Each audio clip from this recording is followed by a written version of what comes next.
Bismillahirrahmanirrahim. Assalamualaikum warahmatullahi wabarakatuh. Nama saya Irma Novida dengan nomor NIDEN 0328057403. Saya adalah dosen tetap Institut Teknologi dan Bisnis Ahmad Dahlan Jakarta pada Fakultas Ekonomi dan Bisnis. Pada saat ini saya mengampu mata kuliah Ekonomi Islam. Mata kuliah Ekonomi Islam ini membahas tentang sistem ekonomi yang didasarkan pada konsep Islam, karakteristik yang membedakan dengan sistem kapitalisme, teori-teori ekonomi yang dikonstruksikan dalam frame syariah, lembaga keuangan syariah, serta konsep pengembangan ekonomi Islam.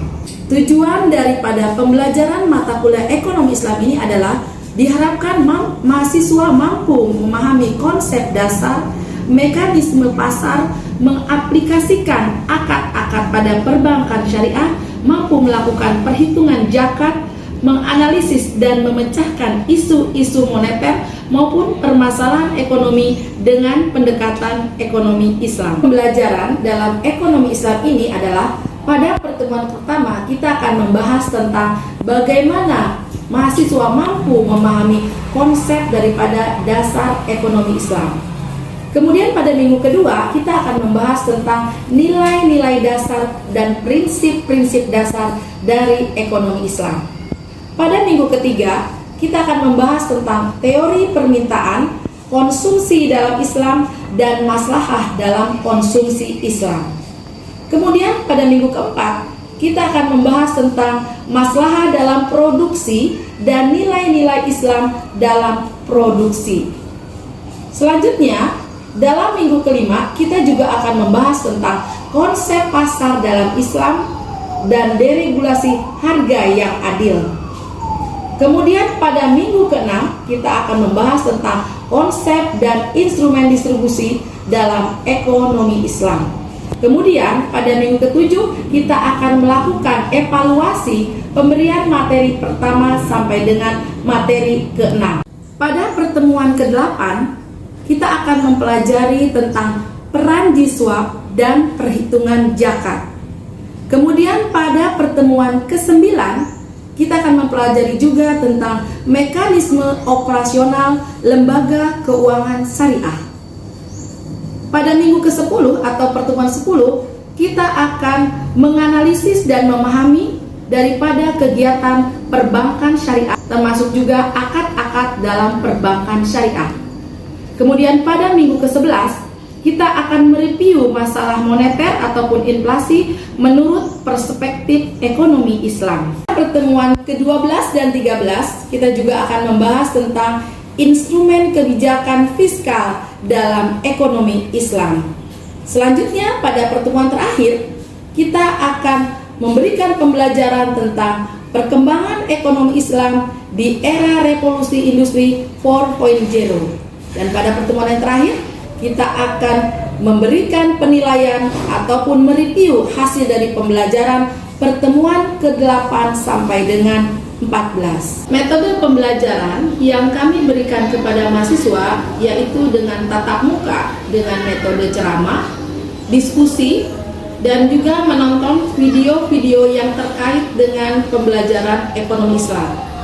Selanjutnya dalam sistem penilaian kami akan meminta kepada mahasiswa untuk melakukan tes tulis, tes lisan maupun tes performance dalam rangka mereview apa yang telah diperoleh selama kurang lebih 1 semester. Selanjutnya, untuk komponen dan proporsi daripada penilaian, kami akan memberikan nilai kehadiran sebanyak 10%, kemudian pengumpulan tugas 20%, pelaksanaan ujian tengah semester selama 30%, dan pengambilan nilai untuk tugas akhir sebanyak 40%. Selanjutnya, berikut ini adalah salah satu contoh video tentang salah satu materi yang kami berikan kepada mahasiswa dan mahasiswa wajib menyimaknya. Bismillahirrahmanirrahim. Assalamualaikum warahmatullahi wabarakatuh. Waalaikumsalam warahmatullahi wabarakatuh. Alhamdulillahirabbil alamin wassalatu wassalamu ala asrofil anbiya'i wal mursalin wa ala alihi washabihi ajmain amma ba'du. Rabbi shrah li sadri wa yassir li amri wal uqdatam min lisani yafqahu qouli.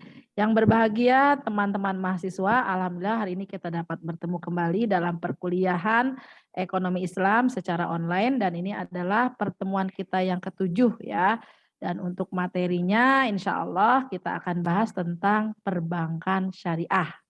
Materi sudah saya share di sistem LMS kita ya. Kemudian teman-teman juga bisa download, kemudian bisa absen juga forum di sana ya, di lembar syakat kita ya, biar terekam di sana. Baik, untuk memperlancar kegiatan kita dan juga kegiatan kita ini menjadi salah satu amal ibadah kita buka pertemuan ini dengan sama-sama membaca basmalah. Bismillahirrahmanirrahim. Bismillahirrahmanirrahim. Teman-teman, izinkan saya share materinya ya. Ya, Bu. Siap, Bu. Terima kasih.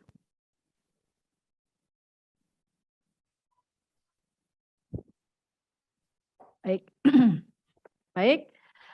Minggu lalu kita sudah membahas tentang lembaga keuangan syariah.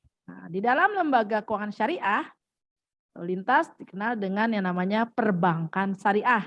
Nah, di sana kita akan melihat ya perbankan syariah dari awal mulai berdirinya dari negara mana, kemudian kira-kira perkembangannya di negara kita juga seperti apa kira-kira ya. Sini kita akan lihat ya pokok bahasan ataupun sub bahasan dari materi hari ini adalah pengertian daripada bank syariah itu sendiri, kemudian perbedaan bank syariah dengan bank konvensional, selanjutnya akad-akad yang ada dalam perbankan syariah. Tujuan yang ingin dicapai dalam pembelajaran ini adalah apa? Agar mahasiswa mampu memahami prinsip dasar bank syariah, kemudian akad-akad dalam bank syariah, dan menganalisis penentuan jenis akad pada pembiayaan di bank syariah. Oke. Selanjutnya, sebelum kita masuk ke dalam pengertian dari bank syariah, nah kira-kira nih saya ingin tahu ya dari teman-teman yang ada di sini, nah kira-kira apa yang diketahui ya pengertian daripada perbankan itu sendiri. Silakan monggo, mungkin Pak Ramelan. Silakan, Pak. Kalau bank sesuai dengan fungsinya, Ya. itu dari jenisnya dulu bisa kelihatan fungsinya ya. Ada bank umum, ada bank devisa gitu, yang konvensional, ada juga bank syariah, tapi fungsinya adalah penyimpanan uang sekaligus untuk bertransaksi, Ya. untuk berinvestasi dalam bentuk simpanan. Itu yang saya tahu, kawan-kawan yang akan nambahkan, Bu. Oke, silakan Pak Ramelan. Silakan yang lainnya. Mungkin Pak Isdoyono ya. Atau yang lainnya silakan kawan-kawan. Pak Nurmansah mungkin atau Pak Hono. Perbankan tadi ya, Bu ya? Iya, perbankan saja, Pak. Perbankan itu Ya. kalau menurut saya itu adalah segala sesuatunya yang terjadi, yang prosesnya itu ada kaitannya dengan Uang. dunia bank gitu lah. Ya, Bang. Misalkan kayak transaksi, kemudian menabung, deposito, Ya.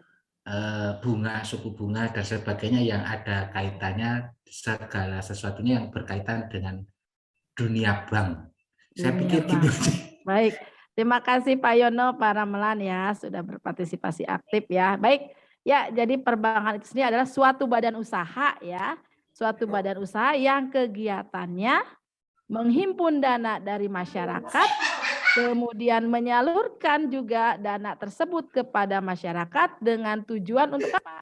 Untuk kesejahteraan masyarakat, untuk terjadinya kegiatan-kegiatan yang menyangkut dari perekonomian ataupun lalu lintas pembayaran itu ya. Kira-kira kalau kita lihat pengertian dari perbankan secara umum, jadi suatu lembaga ataupun badan usaha yang bergerak dalam bidang penghimpunan dana ya, penghimpunan dana dari pihak yang berkelebihan dana tentunya. Kemudian menyalurkannya kepada pihak yang membutuhkan dana dalam bentuk apa? Dalam bentuk pembiayaan ataupun simpan pinjam. Dengan tujuan apa? Tentunya dengan tujuan untuk kesejahteraan masyarakat. Nah, kita akan lihat pengertian daripada bank syariah. Nah, ini sesuai dengan Undang-Undang Nomor 21 Tahun 2008 ya, dikatakan bahwa bank syariah adalah bank yang menjalankan kegiatan usahanya berdasarkan prinsip syariah ya. Jadi bank yang menjalankan kegiatan usahanya berdasarkan prinsip syariah dan menurut jenisnya terdiri dari bank umum syariah dan juga bank pembiayaan rakyat syariah. Nah, selanjutnya, prinsip syariah itu sendiri dalam perbankan adalah prinsip hukum Islam dalam kegiatan perbankan berdasarkan fatwa yang dikeluarkan oleh lembaga yang memiliki kewenangan dalam penetapan fatwa di bidang syariah. Nah, misalnya kita kenal dengan Dewan Syariah Nasional, DPS, Dewan Pengawas Syariah gitu ya. Oke, selanjutnya bank umum syariah yang dikatakan ini adalah bank yang memberikan segala kegiatan yang memberikan jasa dalam lalu lintas pembayaran. Selanjutnya ada juga yang dikenal dengan unit usaha syariah atau yang disebut dengan istilah UUS. Nah, ini apa? Dia merupakan unit kerja dari kantor pusat bank umum konvensional ya, yang berfungsi sebagai kantor induk dan kantor ataupun unit yang melaksanakan kegiatan usaha berdasarkan prinsip syariah ataupun unit kerja yang di kantor cabang dari suatu bank yang berkedudukan di luar negeri yang melaksanakan kegiatan usaha secara konvensional yang berfungsi sebagai kantor induk dan kantor cabang pembantu syariah ataupun unit syariah. Kita sebut dengan UUS di sini. Selanjutnya kita lihat sejarah perkembangan perbankan syariah.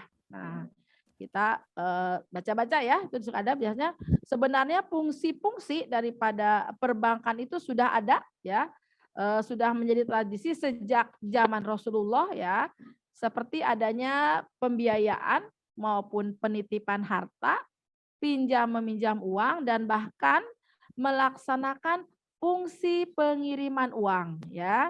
Namun pada saat itu tentu saja fungsi daripada perbankan tersebut ya dilakukan masih secara sangat sederhana dan perorangan, tentunya sesuai dengan kebutuhan masyarakat pada saat itu, sehingga belum terlembagakan secara sistematis ya. Jadi sejak zaman dulu sebenarnya sudah ada fungsi-fungsi perbankan ya, menyangkut daripada penitipan harta, pembiayaan maupun simpan pinjam. Nah, kalau kita lihat ya perkembangan perbankan syariah itu ya pada awalnya muncul di Mesir dengan menggunakan embel-embel ya tanpa menggunakan embel-embel Islam. Kenapa? Ya, karena pada saat itu khawatir ya adanya kekhawatiran rejim yang berkuasa saat itu akan melihatnya ya itu sebagai suatu gerakan fundamentalis ya. Jadi pemimpin perintis usaha ini Ahmad El-Najjar mengambil bentuk sebuah bank simpanan yang berbasis profit sharing atau pembagian laba di kota Midgamer ya pada tahun 1963. Kemudian eksperimen ini berlangsung hingga tahun 1967 ya, dan saat itu sudah berdiri 9 bank dengan konsep yang serupa di Mesir. Nah, bank-bank ini tidak memungut maupun menerima bunga ya. Sebagian besar berinvestasi pada usaha-usaha perdagangan dan industri secara langsung dalam bentuk apa? Bentuk partnership. Nah, dan membagi keuntungan didapat dari para penabung tersebut. Nah, ini kalau kita lihat.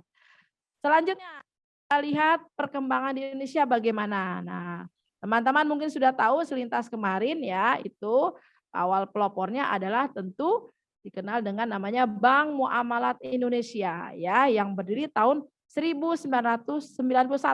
Nah, Bank Muamalat ini diprakarsai oleh Majelis Ulama Indonesia ataupun MUI ya, kemudian pemerintah serta dukungan dari Ikatan Cendekiawan Muslim Indonesia dan beberapa pengusaha muslim. Nah, bank ini sempat terimbas oleh krisis moneter pada akhir tahun 90-an ya, sehingga pada saat itu ekuitasnya hanya tersisa sepertiga dari modal awal. Kemudian IDB atau Bank Dunia memberikan suntikan dana kepada bank ini pada periode tahun 1999 hingga 2002. Dapat kembali ya Bank Muamalat dapat bangkit kembali dan menghasilkan laba. Saat ini keberadaan bank syariah di Indonesia telah diatur dalam Undang-Undang Nomor 21 Tahun 2008. Nah, ya. Pertanyaannya nih ya, kira-kira menurut teman-teman yang ada di sini, kalau dikatakan bahwa Bank Muamalat adalah bank pelopor ya, bank syariah ya, bank syariah pelopor pertama di Indonesia, kalau menurut yang teman-teman ketahui ya, bagaimana kondisi Bank Muamalat itu sendiri pada saat ini? Monggo kira-kira yang pernah berhubungan dengan Bank Muamalat tentunya sebagai pionir perbankan syariah di Indonesia ya. Bank pertama. Halo? Sepertinya nasabahnya masih belum sebanyak bank yang umum, Bu. Oke. Sebelum banyak nasabah umum. Itu ya, Pak. Sepertinya walaupun untuk ke sini setelah ada misalkan kayak bank-bank daerah, bank pembangunan daerah itu juga memiliki, misalkan kayak kami Bank Kalbar itu ada Bank Kalbar Syariah seperti itu. Seiring dengan munculnya yang seperti itu, kayaknya juga sekarang juga sudah banyak lagi sih. Tapi karena gitu saya ya. kebetulan untuk membuka rekening Bank Muamalat itu harus ke ibu kota provinsi, jadi jauh sekali. Oh gitu, jadi jauh ya Pak ya. Oke, Iya. baik Pak. Terima kasih Pak Yono. Yang lainnya, kira-kira? Mungkin menurut saya Bu, saat Ya. ini kami sih khususnya kayak masyarakat sih belum banyak memahami Bank Muamalat, karena memang Bank Muamalat sendiri masih banyak bergerak di khususnya perkotaan. Itu yang pertama saya pahami, sehingga dengan adanya Bank Muamalat ini adalah bank awal atau khususnya berdirinya Bank Syariah, kami kan tidak karena dia masih mungkin menjangkau sedaerah perkotaan dan bergerak untuk untuk perputaran uangnya mungkin belum sampai ke daerah ya Pak? Belum ke daerah. Lalu mungkin kegiatan ekonominya masih mengarah mungkin ke dunia usaha yang mungkin ada di kota-kota terkepenangan itu Bu, sehingga ini kami sini belum memahami itu Bu. Baik. Terima kasih Pak Hono. Oke, nanti kita sampaikan kepada pejabat pihak berwenang yang mudah-mudahan dengar nih, biar sampai cabang-cabang Bank Muamalat sampai ke daerah-daerah ya. Baik, ada lagi?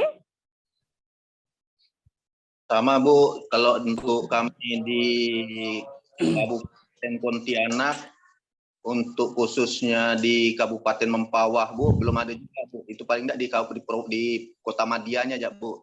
Oke, ya belum ada ya, belum sampai ke daerah ya. Di BCA, ya. Di ibu kota kabupaten sudah ada Bu. Baik, baik, terima kasih ya. Pak Frans ya. Bu, ya. Mungkin saya melihat Bank Muamalat Indonesia memang apa yang disampaikan oleh Bapak Suhono di sini pun begitu juga Bu. Bahkan di kabupaten kami belum ada ini. Saya baru tahu ini Bank Muamalat Indonesia. Walaupun ini sudah lama ya Bu. Iya, cuman yang ada sampai sini kan perbankan memang syariah ya. Dan kalau bisa ini Bank Muamalat kalau secara promosi lah dipromosikan dan dirubah cara sistem syariah sistem kayak ya, contohnya BSI sini kan berkembang pesat ini Bu. BSI di daerah kami berkembang pesat. Ya. Tapi yang namanya Bank Muamalat ini nggak tahu. Memang jujur nggak tahu, ini baru tahu. Gitu.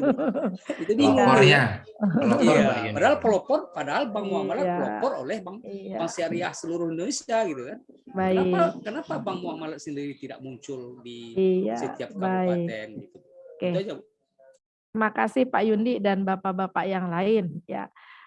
Jadi begini Bapak Ibu ya, teman-teman yang lain, kalau dikatakan kenapa Bank Muamalat pelopor tapi kok nggak terlihat gitu. Yang pertama jelas dari segi permodalannya pasti memang berbeda, belum semakin besar seperti dengan bank syariah seperti Pak yang dikatakan BSI misalnya. Kenapa? Karena kan Bank Muamalat itu kan boleh dibilang bank swasta Pak. Nah kalau BSI itu yang kemarin gabungan daripada Bapak tahu mungkin 3 bank besar. Mandiri, Bank Mandiri Syariah, ya, BRI Syariah maupun BNIS ya, BNI Syariah. Itu kan bank-bank besar digabung menjadi satu. Nah, jadi BUMN milik pemerintah.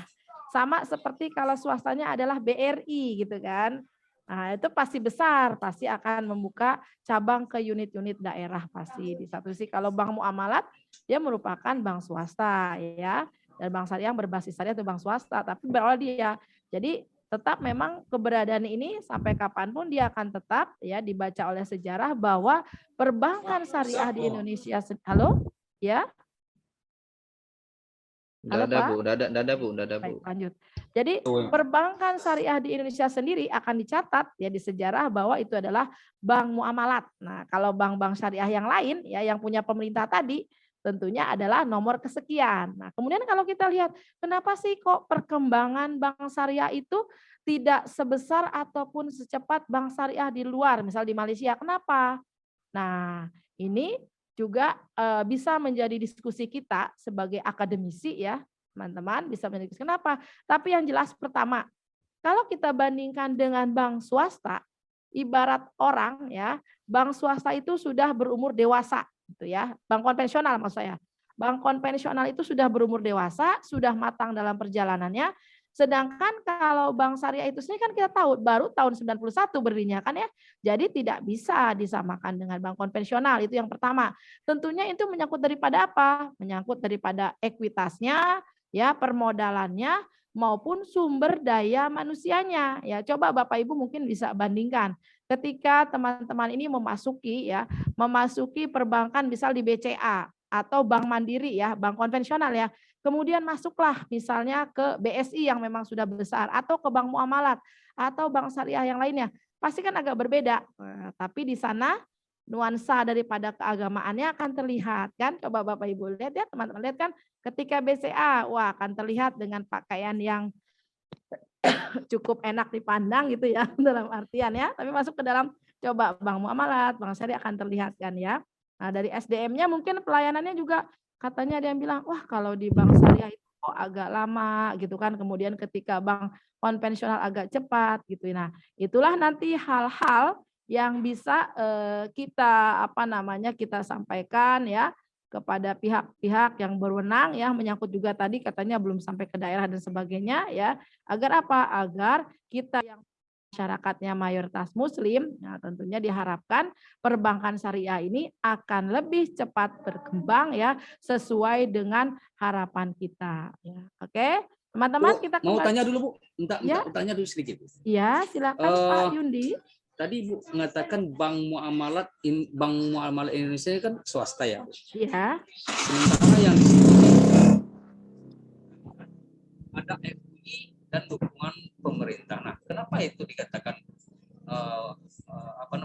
dikatakan swasta? Padahal di situ ada masuk pemerintah itu. FUI kan pemerintah Ibu. Betul, Majelis Ulama Indonesia. Ya, tapi permodalan awalnya itu memang hanya sekedar saran, tapi tetap permodalan awal itu kalau dilihat, kalau kita gali lagi, kita buka dari bukunya awal ya, buku Bantu Bank itu adalah memang punya swasta, Pak, bukan punya pemerintah.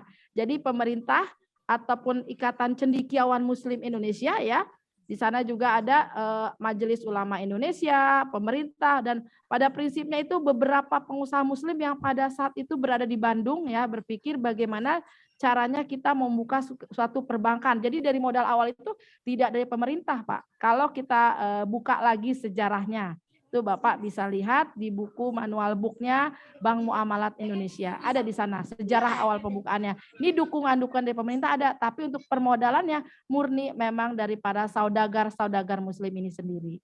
Ya, mungkin gitu Pak Bu, Yundi. di situ pertanyaannya Bu. Ya. Padahal kita tahu nih Bank Muamalat sudah berdiri gitu ya, dari swasta. Segi pemerintah sudah mendukung. Kenapa tidak diberikan permodalan dari pemerintah? Apakah sebagai cendekiawan yang bergabung ICMI ini tidak menyerahkan sepenuhnya kepada pemerintah gitu? Kan masing-masing punya kebijakan, Pak. Misalnya Bapak punya modal besar. Apakah kemudian Bapak bangun rintis dari awal? Nah, ketika mau diambil pemerintah, apakah Bapak langsung mau serahkan begitu saja?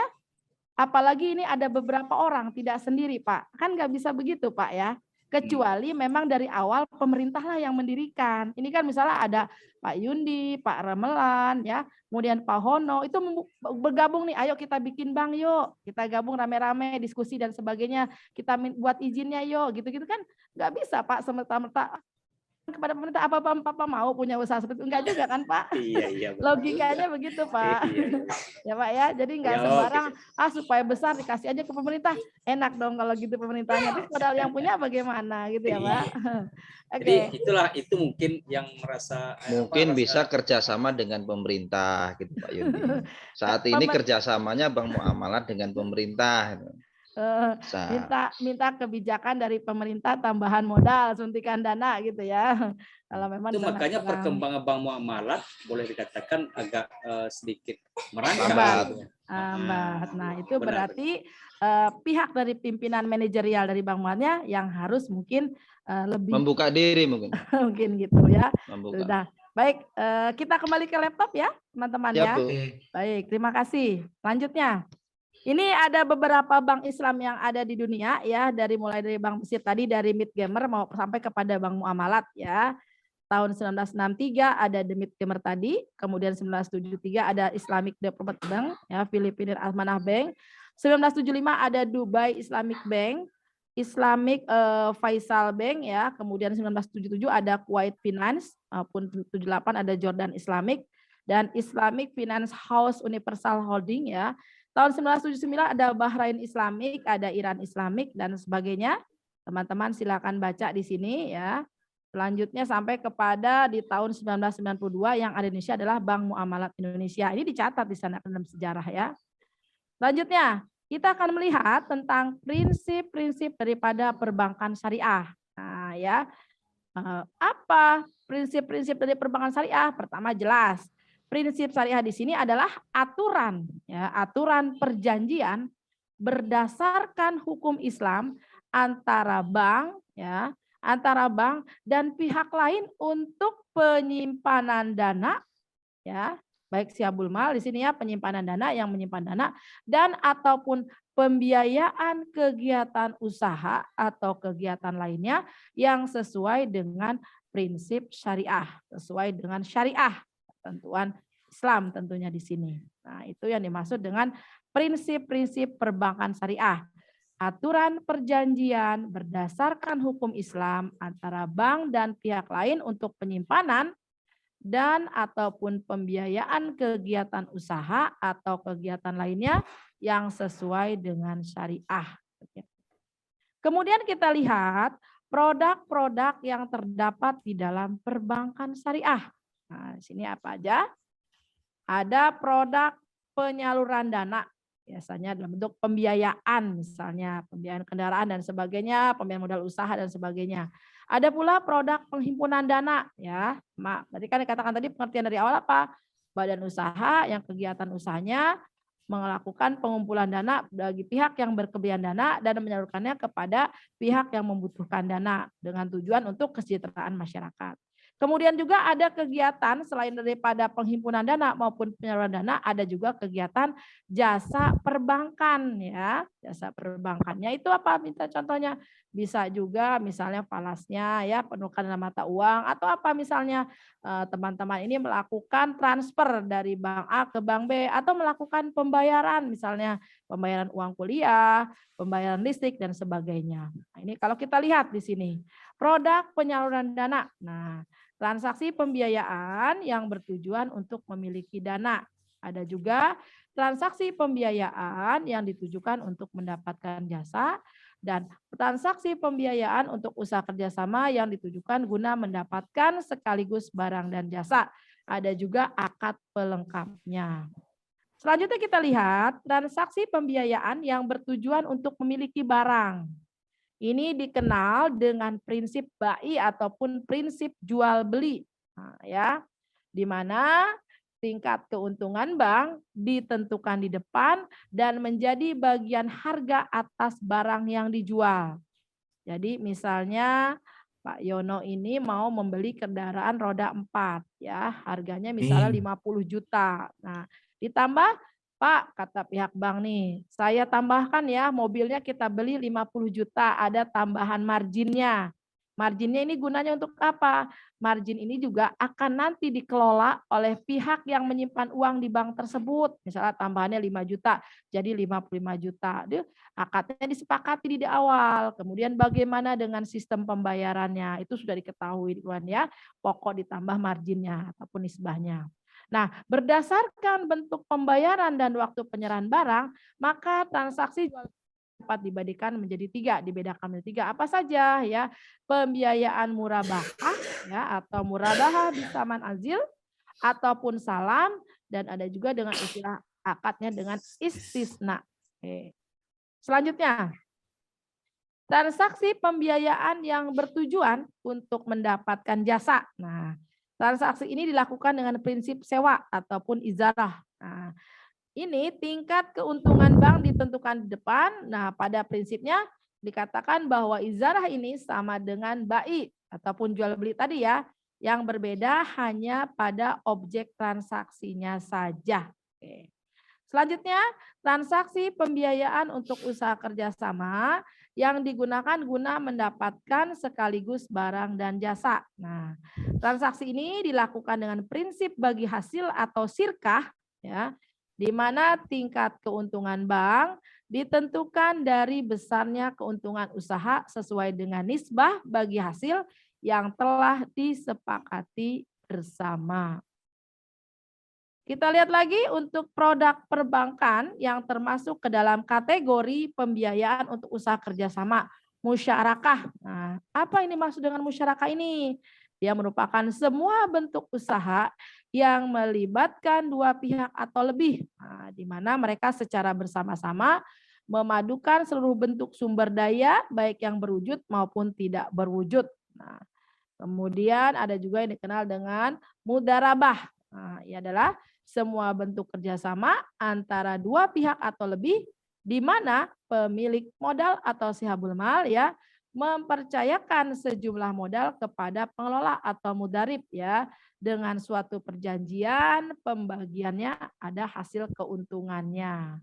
Bu, Akad pelengkap back, ya, back, ya, back dulu Bu, back dulu Bu. ya. Halo, Ya, Bu, sebentar Bu, berhenti sebentar Bu. silakan Bapak. Halo, Iya ya Bu, lagi membaca Bu. oh siap. Untuk sumber daya baik yang berwujud maupun mudarabah yaitu semua bentuk kerjasama antara dua pihak atau lebih di mana pemilik modal mempercayakan sejumlah modal kepada pengelola mudharib dengan suatu perjanjian. Artinya ini kalau di bank konvensional itu adalah krediturnya ya Bu? Iya betul, pihak penabung, deposan misalnya, Ya. kan dia menitipkan uang nih, Pak Ramelan nabung atau buka deposito misalnya di konven ya Pak ya. Ya. Berarti siabul pemilik modal menyerahkannya kepada bank sebagai mudarib pengelolanya. Kemudian nanti mudarib ini akan menyalurkan kepada masyarakat. Nah, Siap. atau juga bisa kata juga misalnya, jadi misal kalau kita buka rekening misalnya deh, misal buka rekening di BSI atau kan pasti ditawarkan akadnya, apa akad wadiah ataukah akad mudarabah kayak gitu ya. Kadang-kadang ketukar nih mudarabah dengan murabahah, nah, beda lagi kan ya. Nanti akad-akadnya akan kita pelajari di pertemuan berikutnya ya. Ini selintas saja. Baik, bisa kita lanjut Pak? Ya, Bu? silakan Bu. Oke, terima kasih. Selanjutnya, akad pelengkap. Nah ini ya, akad pelengkap untuk mempermudah pelaksanaan pembiayaan diperlukan adanya akad pelengkap yang ditujukan untuk memperoleh keuntungan. Di antaranya apa? Hiwalah, ran, qad, wakalah maupun kafalah. Nah, ini akad pelengkapnya ada macam-macam ya perwakilan. Selanjutnya, produk penghimpunan dana. Nah, prinsip wadiah. Nah, tadi kan penyalurannya penghimpunan dananya di sini ya, yang tabungan tadi. Kalau tadi penyalurannya ditujukannya kepada siapa? Wadiah berarti titipan. Nah, di mana pihak pertama ya menitipkan dana atau benda kepada pihak kedua selaku penerima titipan dengan konsekuensi titipan tersebut sewaktu-waktu dapat diambil kembali, di mana penitip dapat dikenakan biaya penitipan, dikatakan dengan prinsip wadiah ini. Mudarabah. Nah, ini diaplikasikan dalam bentuk tabungan ya ataupun deposito berjangka di mana penyimpan bertindak sebagai sahibul mal, pemilik modal, bank dan bank sebagai mudaribnya atau pengelolanya yang tadi saya sebutkan tadi ya masuknya.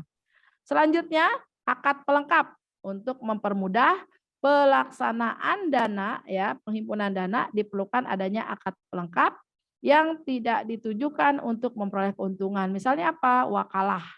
Pemberian kuasa dari nasabah kepada bank untuk melakukan pekerjaan jasa seperti ada apa transfer dana ya, inkaso dan sebagainya. Ini berarti memakai akad pelengkap dengan yang tadi katakan wakalah tadi ya, sebagai memberikan pelengkap untuk kegiatan di dalam transaksi pada perbankan syariah ini.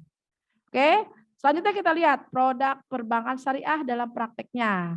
Ada produk jasa ya ataupun giro ya, kemudian prinsip syariahnya biasa dengan wadiah yad damanah ataupun tabungan, wadiah yad damanah juga, deposito ataupun rekening investasi bebas ada mudarabah, rekening investasi tidak bebas penggunaannya mudarabah muqayyadah. Nah, kemudian ada juga piutang murabahah, murabahah tidak tunai, investasi mudarabah ya, prinsipnya mudarabah maupun investasi musyarakah ataupun prinsipnya dengan prinsip syariah musyarakah. Oke. Nah, selanjutnya produk ataupun jasa ya, investasi aset untuk disewakan tadi sewa ya, ijarah prinsipnya, pengadaan barang untuk dijual atau dipakai sendiri dengan prinsip salam ataupun istisna, bank garansi kafalah, transfer ataupun inkaso prinsip pakai wakalah diwakilkan, safe deposit box wadiah amanah, surat berharga adanya mudarabah ya, kemudian jual beli falas saf dikenalnya dengan prinsip syariah tadi. Selanjutnya ini kalau dilihat dari sumber dan penggunaan dana ada wadiah, mudarabah mutalaqah, muqarakah maupun mudarabah muqayyadah. Nah, ini masing-masing sama dengan yang tadi masuk ke dalam prinsipnya. Selanjutnya ini juga ada wadiah, mudarabah mutalaqah, musyarakah sama dananya muqayyadah larinya kemana, special project dan sebagainya. Sama dengan yang di atas. Kemudian kita lihat, nah ini ya, syariah dengan konvensional. Dikatakan di sini, dalam beberapa hal, bank konvensional dan bank syariah memiliki kesamaan, ya, memiliki persamaan. Terutama dalam sisi teknis penerimaan uang, ya, mekanisme transfer, teknologi komputer yang digunakan, kemudian syarat-syarat umum memperoleh pembiayaan, ya, itu secara umumnya memiliki persamaan. Tetapi terdapat adanya perbedaan mendasar di antara keduanya, ya, yang menyangkut daripada apa?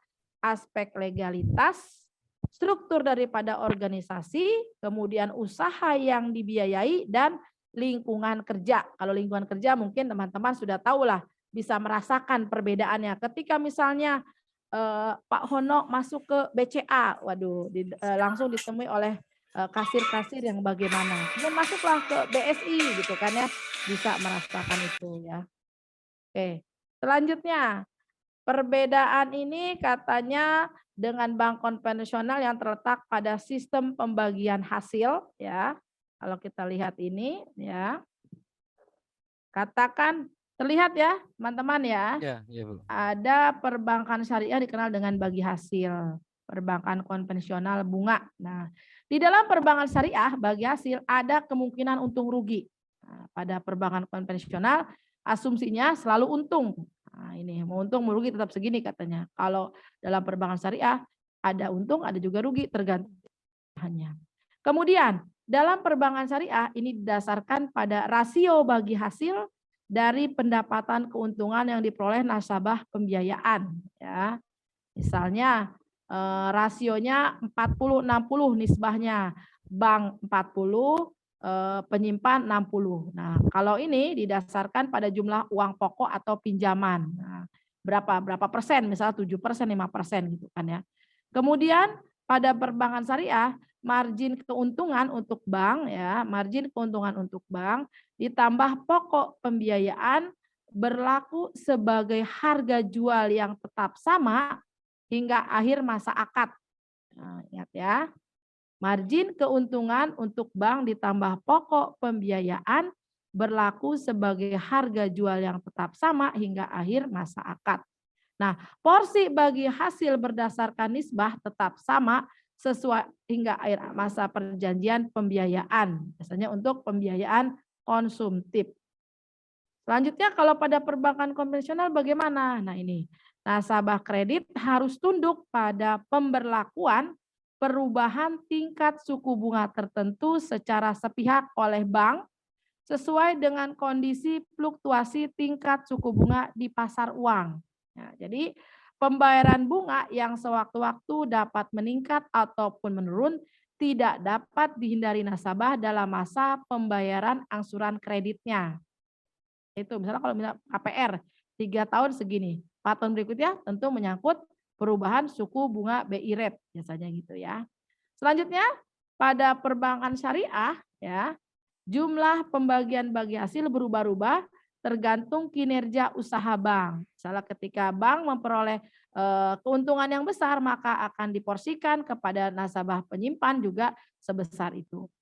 Tetapi pada perbankan konvensional tidak tergantung pada kinerja bank. Ya, tidak tergantung pada kinerja usaha ya. Jumlah pembayaran bunga tidak meningkat meskipun untung besar. Nah, dan juga tidak akan turut ketika bank tersebut mengalami kemunduran. Segitu saja, misalnya gitu yang sesuai dengan. Oke, selanjutnya ya, melakukan investasi yang halal-halal saja. Nah, bank konvensional, investasi yang halal dan haram. Yang kedua, berdasarkan prinsip bagi hasil, jual beli ataupun sewa tadi ya, memakai perangkat bunga. Pada bank syariah, non-profit dan berorientasi mencari kemakmuran di dunia dan kebahagiaan di akhirat. Pada bank konvensional, profit oriented. Kemudian hubungan dengan nasabah dalam bentuk hubungan kemitraan ya.